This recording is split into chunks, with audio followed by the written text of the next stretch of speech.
বার্তা, ভারতে পাক নাগরিকদের নো এন্ট্রি।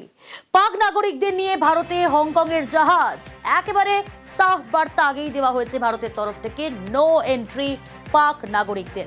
ডিটেল জানাবে আরো আবির, রয়েছে আমার সঙ্গে। আবির, দেখো, দক্ষিণ কোরিয়া থেকে একটি জাহাজ আসছিল, পারাদ্বীপ পোর্টে আসার কথা। সেখানেও অনেকজন পাক নাগরিক তারা ছিলেন জানতে পারা যায়, এবং সেই জাহাজকে বন্দরের 25 কিলোমিটার আগে ইতিমধ্যেই আটকে দেওয়া হয়েছে এবং পরিষ্কার করে দেওয়া হয়েছিল ভারতের তরফ থেকে পেহেলগাঁও আক্রমণের পরই যে কোনো পাক নাগরিককে তারা এখানে ঢুকতে দেবেন না এবং যারা রয়েছেন তাদেরকে ছেড়ে চলে যেতেও বলা হয় এবং সেই মর্মে ব্যবস্থা গ্রহণ করাও শুরু হয়েছিল।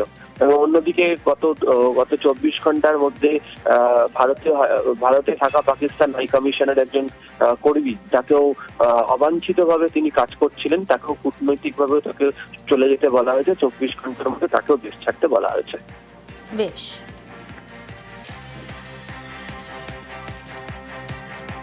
এটা ইন্টারন্যাশনাল ট্রিটি অনুযায়ী একটা ক্লিয়ার ডাইমেনশন থাকা উচিত যে আমি কি করব কি করব না। আইসির কিছু রুল হয়, সেটা ভারতবর্ষ তার 200 নটিক্যাল মাইলের মধ্যে যে কোনো সিদ্ধান্ত নিতে পারে এবং সেটা তার সার্বভৌমত্বের অধিকার।